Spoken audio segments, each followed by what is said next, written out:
Hey, we are so excited to welcome on Andrea Fortunati of the Boston Bruins. Andrea, thanks so much for joining us today.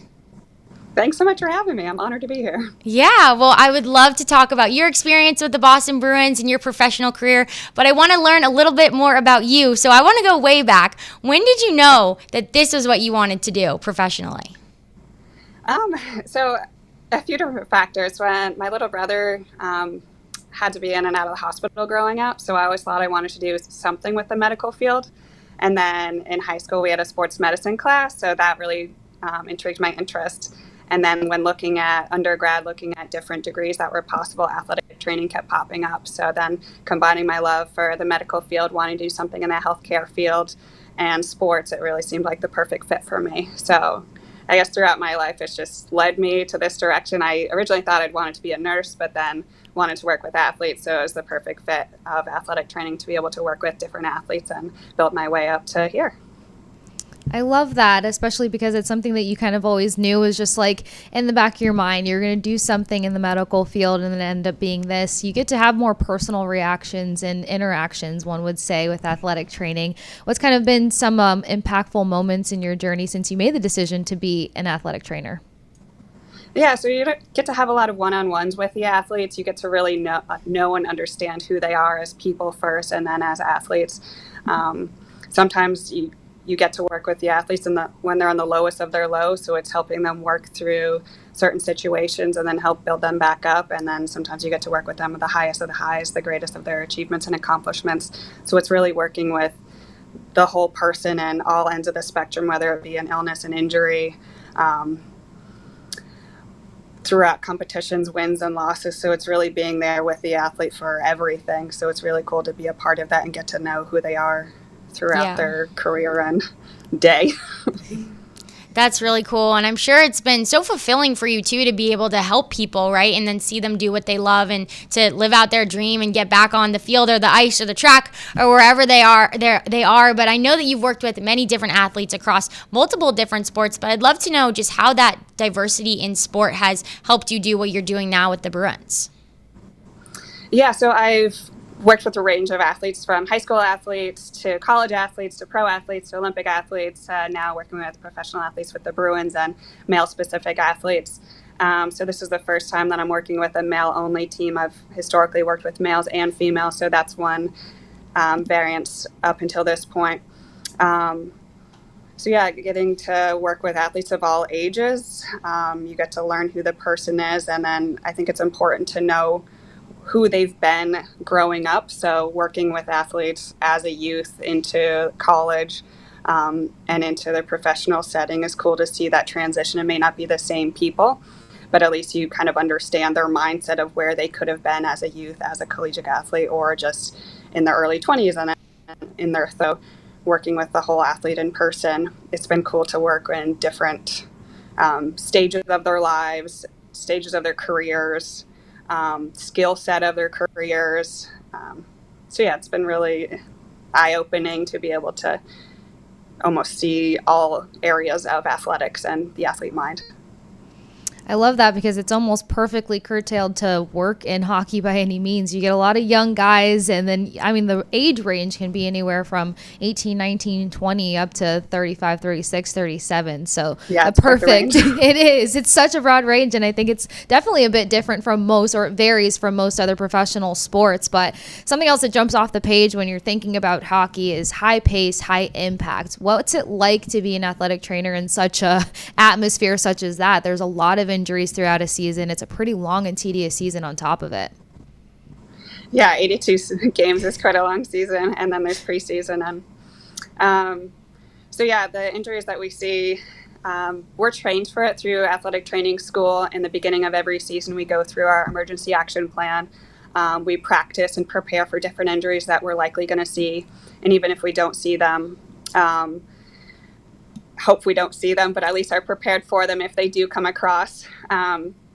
So there's a lot of practice and preparation for any of these injuries that could come up, whether it's a spine boarding injury, whether it's they lose their tooth during a game, whether they need stitches during a game, and all those things happen. So we have the medical providers in the back that are required through the NHL in order to care for them and get them back on the ice as quick as possible. So it's high it's high intensity, high fast pace, and we have a lot of providers in the background that are able to get them back quickly. And when it comes to rehab and injuries, we have a wide range of team. We have a few physical therapists that are able to work with them. So even when we're traveling, there's still a physical therapist that's able to stay home with the guys, working with them there. So it's nice to work within a large medical staff to really help the athletes of all areas possible of whatever stage of their injury recovery and return, or whether it's just a quick acute injury, a shot block or something like that. That's just a quick x-ray to make sure that's not a fracture and move on from there. Well, you mentioned tooth, and I was like, I wasn't even thinking about teeth, but yes, in hockey, that is dentists are required. They're very much utilized. Good. Well, that's a very real thing, and even the shot block, like you say it so casually, but that hurts. Painful. Like you can't even fathom that. But I just wonder, maybe experiencing things from teeth to shot blocks to hamstrings, right? Has there been a pivotal moment in your professional career that has changed you or developed your understanding of your job for the better? I think just over time and each year you continue to grow as a provider and as a person.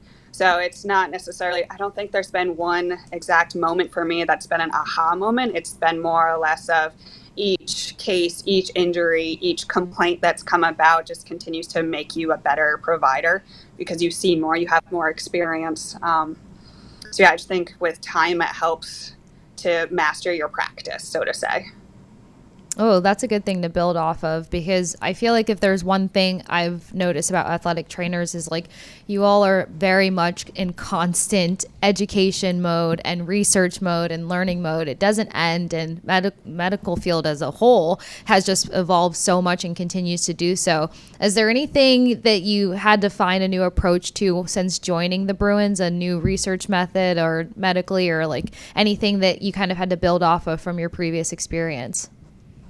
Yeah, absolutely. So anatomy is anatomy at the end of the day. So I've worked with male athletes. That hasn't changed. And as an athletic trainer working specifically with one sport, that's ice hockey, you get to learn the ice hockey body, the ice hockey athlete. So their range of motions, their joint movements, their strengths are going to be different than you and I. So it's comparing an ice hockey player to an ice hockey player. So it's figuring out what's normal for them and then going for there, because you don't want to fix something that should be there or something else like that, or you don't want to have them have too much mobility if that's not their sport requirement, because that'll create issues down the road. So it's like you've got to understand what's normal for them and return them back to their normal.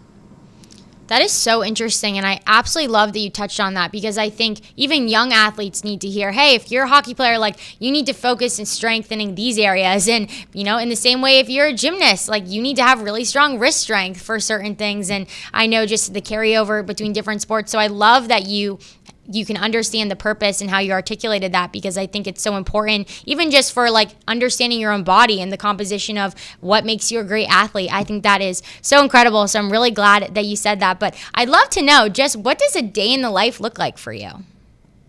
It's so different. Every day is very different. So like I'm still trying to figure out sleep schedules and everything like that. So, but typically we'll show up to the rink a couple hours before the athletes do. We'll set up the training rooms, whether that's home or away, to make sure everything's prepared. We're ready. We've had lunch or we've had breakfast, and maybe a couple cups of coffee by that time the athletes come walk through the door. And then we've gone over the injury report. We know what's going on for the day. We know who's doing what. And then the athletes will slowly stroll in, whether it's the injured guys will come in first. They'll do their rehabs, their treatments, and then the other guys will come through and practice rehabs, recoveries, and that sort. And then we'll practice and then do post-practice treatments. And that's for a practice day. And then for a game day, it's that, plus you go home for a couple hours and then come back a couple hours early before the game and do the same thing over again. Well, hopefully my next question isn't a day-to-day situation, but is there anything specific? Now you're working in a very superstitious sport, but you have moments in certain games where it's an extremely high pressured and high stress situation. How do you manage that and find yourself able to perform? Is it maybe just like a trait from when you were younger that draws into it, or do you kind of have a method when you finally get your own personal time and space, like this is how I can handle high stress? I think it's evolved over practice over the years. I'd have to argue in this position, there are a couple other athletic trainers. So the head athletic trainer is the first one on the ice during games, which is one of the highest stress visually. Visual jobs that people would see on the ice. He's the first one to go on. Whereas before, that would have been my position. So I'd almost argue that the position I've had before, where I had less support, is a little more stressful, knowing you are the only medical provider and there might be 300 athletes there, and then the away team doesn't travel with anyone, so that can be a little bit more stressful. But then here we have a lot of support with the physicians right in our back pocket or in the back during the games. So there's a lot of extra support during this position, which is really helpful, having a lot of medical providers.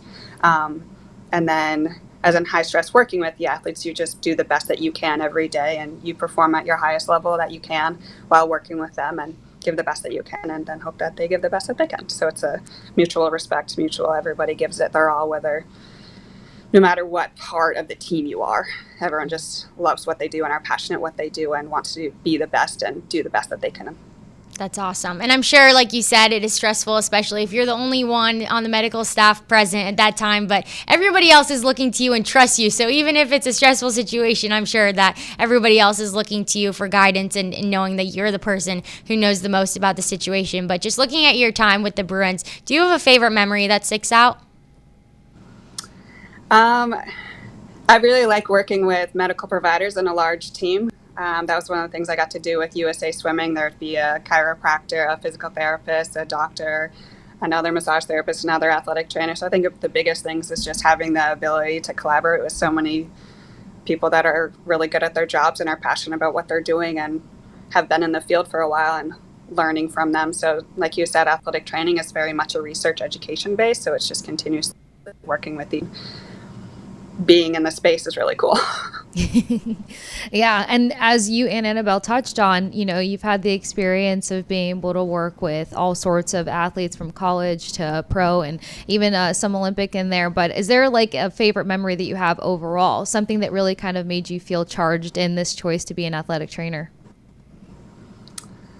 I really like seeing the athletes go in full circle. So from when the time that they get injured to when they're fully on the field, and it's just the full circle moment of we've done this together. The athlete puts in all the really hard work, and I get to help them through that process. So I think some of the biggest moments and the biggest, I love what I do, and this is why I do it, is just being able to see them do what they want to do and being able to perform at a higher level than they were before they were injured.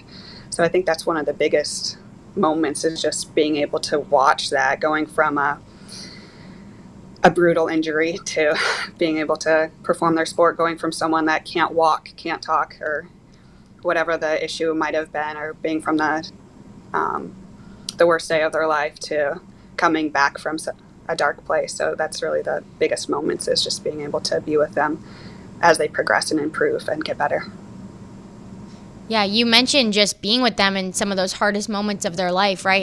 And following their dreams and getting to play the sport that they love. And as much as your work is physical and hands-on, there's a lot of emotional, human to human, that goes down with you just going along that journey with them. So maybe what is something that you've learned along the way, or some advice that you would give someone to handle those emotional relationships and to really help your athlete out in that sense?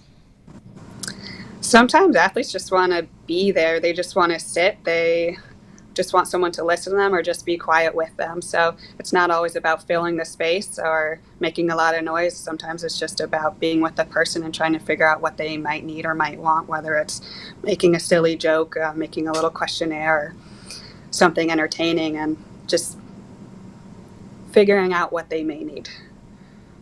That's a good point. It takes some time, and it takes a lot of patience, I would think. Would you say that patience is maybe one of the obstacles to being on a comeback journey with a player, or trying to kind of anticipate their moods, their needs, their wants, and where they're at along their journey? Absolutely. Coming back from a long-term injury can be incredibly frustrating for everybody because we want them to return as quickly as possible as well, but there are protocols in place for a reason. So it's usually the further along they are when they're almost cleared that they get the most frustrated and anxious early on in a return to early on in the protocol and post-operative or something like that. They kind of understand. They realize it's going to take a while. I understand. But once they start to feel better, they just want to be back. They don't, even if they're a month out, they're just like, but I feel great. Doesn't mean they can perform at the level they need to. So it's just reeling in the reins. That's awesome. And we can't be in the Boston Bruins athletic training room and know what's going on all in there. And I'm sure there's some things that you're not allowed to talk about, but I'd love to know, just from your perspective, what do you think the Bruins are doing with your work that feels like it's the cutting edge of athletic training? Because there's a lot of things that you guys have probably done for years and years and years and is the staple of what you do. But what's something that you feel you're really excited about moving forward with this organization? So, one of the biggest things is that they accepted and hired a female in this role. So for me, that feels like a really big moment, and that they're moving forward, and that they're almost breaking barriers. So before, they haven't hired a full-time massage therapist that travels in this position or a full-time athletic trainer that's been a female. So that feels big in itself, and that they're hiring people for that role that have the experiences that they're looking for, and not just making it more convenient and hiring male. So that feels big in itself. It's huge. It's a huge deal. I was going to say, it's a massive deal. And honestly, building off of that, because to get that tap to be the first and to kind of step into that role and create new shoes or new footprints, one would say, did you have any adjustment periods to kind of like relearning your voice or trusting your voice? Because sometimes, in male dominated industries, you're great at what you do, but sometimes your delivery has to be adjusted, or you've got to stand firm in the fact that you're not going to readjust anything.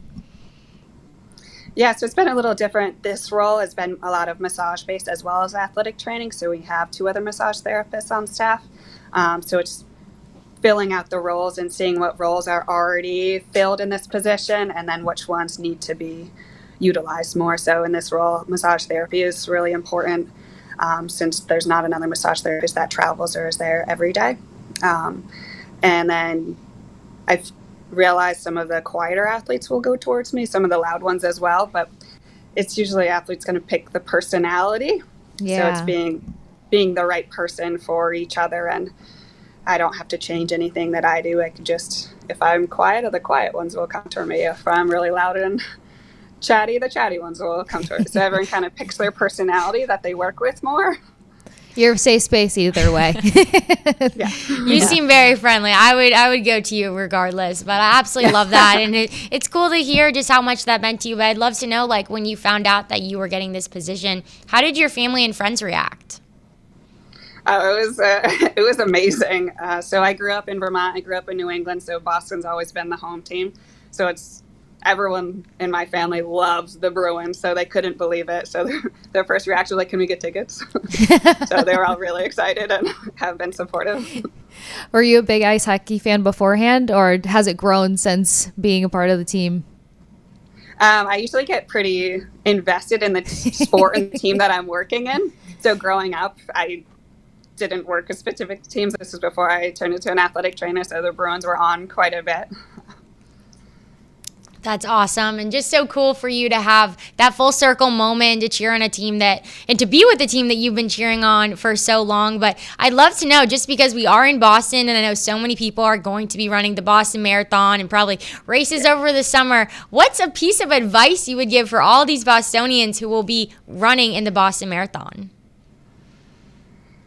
Make a race plan and try and stick to it as best as you can. Don't do anything crazy on race day. Don't try any new foods on race day. You've got to stick to what you've been training, what you've been practicing. A lot of it's like people try new goos or gels or something crazy that they've never had before, and they're just like, yeah, I'm just going to test it out on race day. So the biggest thing is do what you've been training for your long runs. Don't try any new foods the night before. That would be my biggest advice, is just stick to your nutrition plan so you don't have any additional GI distress, because we already know that there's going to be some GI distress. So they don't want any more than they need to, and probably get a massage after.